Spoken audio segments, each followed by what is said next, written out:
Welcome, one and all, in here, out there. Welcome, everybody, to The Late Show. I am your host, Stephen Colbert. And ladies and gentlemen, we are now, this is day 2, right? This is day 2, Tom? We are now 2 days into the Middle East ceasefire brokered by Donald Trump, and it is earning him some praise. Last night, Time magazine dropped a new issue to commemorate the deal. Let's take a look at his heroic cover shot. Okay. Ooh. Worst Georgia O'Keeffe ever. You know what?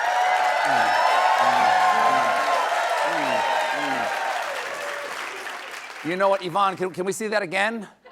Now, there's a lot going on there. It's like one of those optical illusions where you can't tell if it's an old woman or a young ball sack. You gotta move, what's that? What's that? Duck rabbit. Now, of course, hey, how's it going? Of course, the President of the United States is far too busy hammering out the details of a deal to end a generational conflict in the Middle East to worry about how he looks on some bi-weekly magazine, you would think. But, of course, he posted, Time magazine wrote a relatively good story about me, but the picture may be the worst of all time. He's right. You gotta hand it that. It is. It is one of the worst.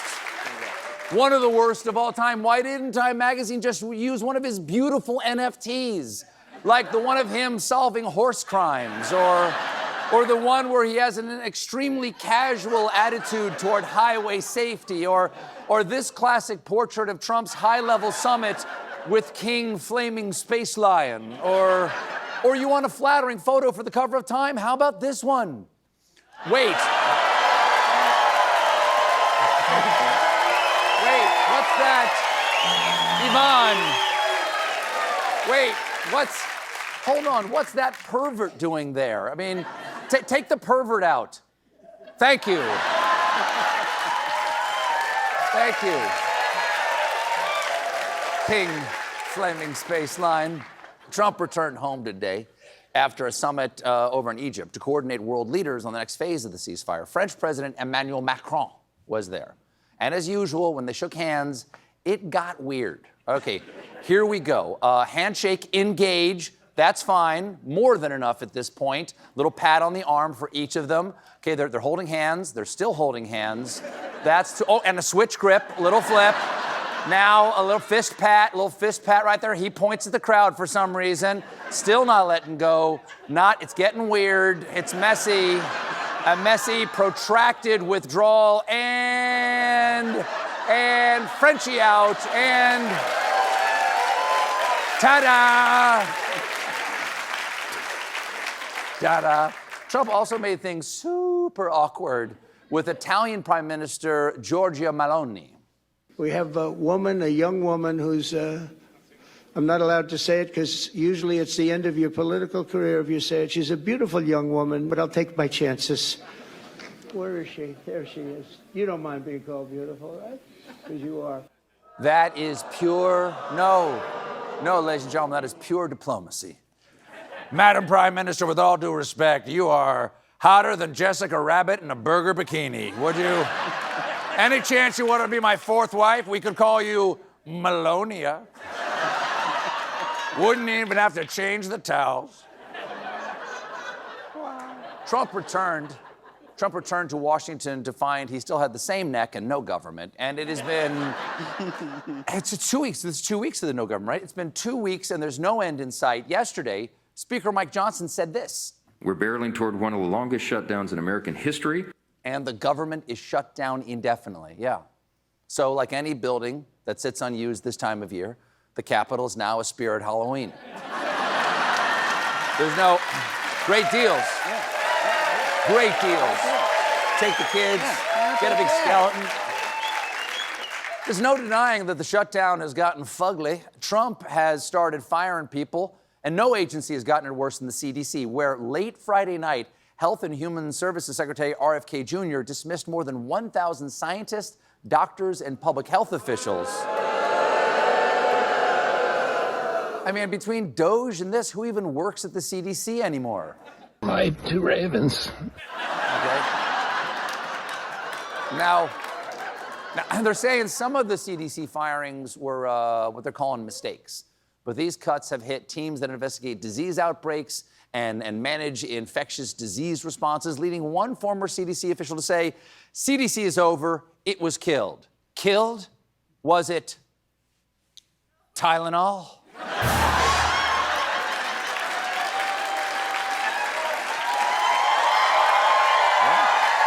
Really?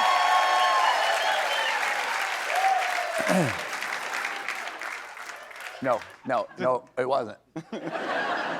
Shutdown is also having a huge impact on travel. Flights are delayed all over the place. Air traffic controllers are working without pay. And now the government wants to force everyone in line at airport security to have to watch a new TSA checkpoint video starring Kristi Noem, okay? You can't, you're stuck there. She's making something bad you can't get out of, so much worse. It's like when you're in the middle of getting your teeth cleaned and the dentist punches you in the balls. We've all been there. Now, you gotta floss. Now, that's what you get for not flossing, is the logic of that. Now, most folks are blaming this shutdown chaos on the GOP for the unfair reason that they control the entire federal government. But Kristi Noem's video names a different culprit, and you'll never guess who it is unless you guess Democrats. Democrats in Congress refuse to fund the federal government, and because of this, many of our operations are impacted. Our hope is that Democrats will soon recognize the importance of opening the government. Nice try, Kristi, but your partisan attacks will never divide the people at the airport. We are proudly united in wondering why the rules seem to be different for every line you're going through. Why are those people over there are backpacks in the bin, but we're backpacks right on the rolly thing here, and you have to go through the arms up beep boop over here, but it's a royal welcome for the baby in the metal stroller, which could be made of knives for all we know. And why do I have to take my pants off? Why? I don't understand. Why do I have to drop trow and take out my laptop and grip it between my butt cheeks and walk through the metal detector like this? Like that? Why am I doing that? Then I have to turn around and somebody's got to come over and grip them with their butt cheeks and take it the rest of the way. Oh my God.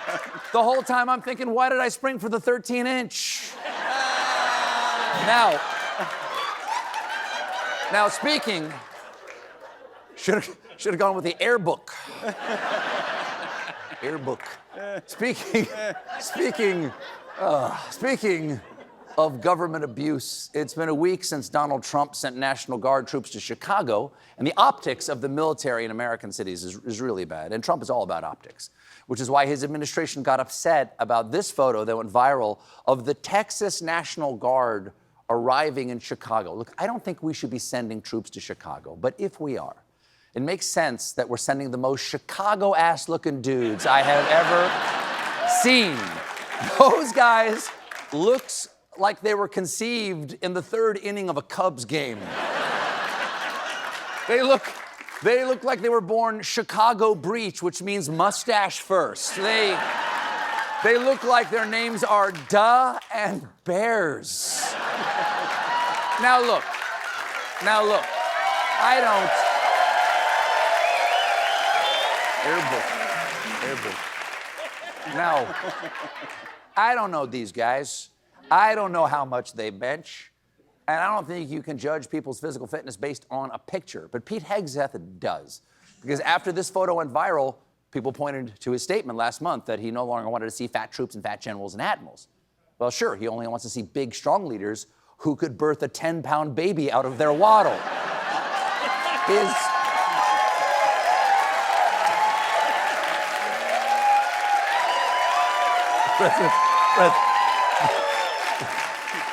The president's neck is fully dilated and effaced. So, it's 10 centimeters.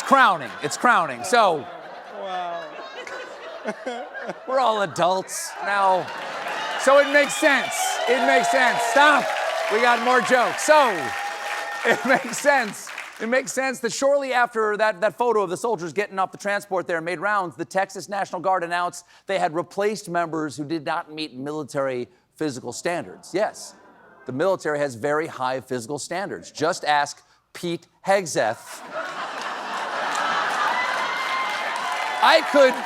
Look at that leg kick. I could do those. Jimmy Carter could do those. Now, in response to all this obvious abuse of authoritarian power by the administration, this weekend, ladies and gentlemen, there will be 2,500 rallies across the United States under the banner of the No Kings protest. All right? Saturday. Check your local listings.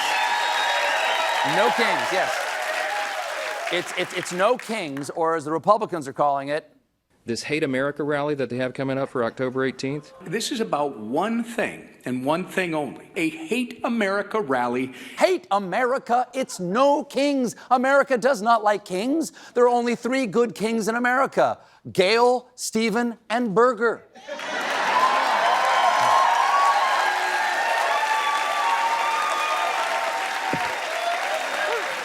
So mad. If you're no fan of kings, you can scan this QR code right there to find a march near you. We got a great show for you tonight. My guests are Bette Midler and the great Tim Meadows. But when we come back, meanwhile, join us, won't you?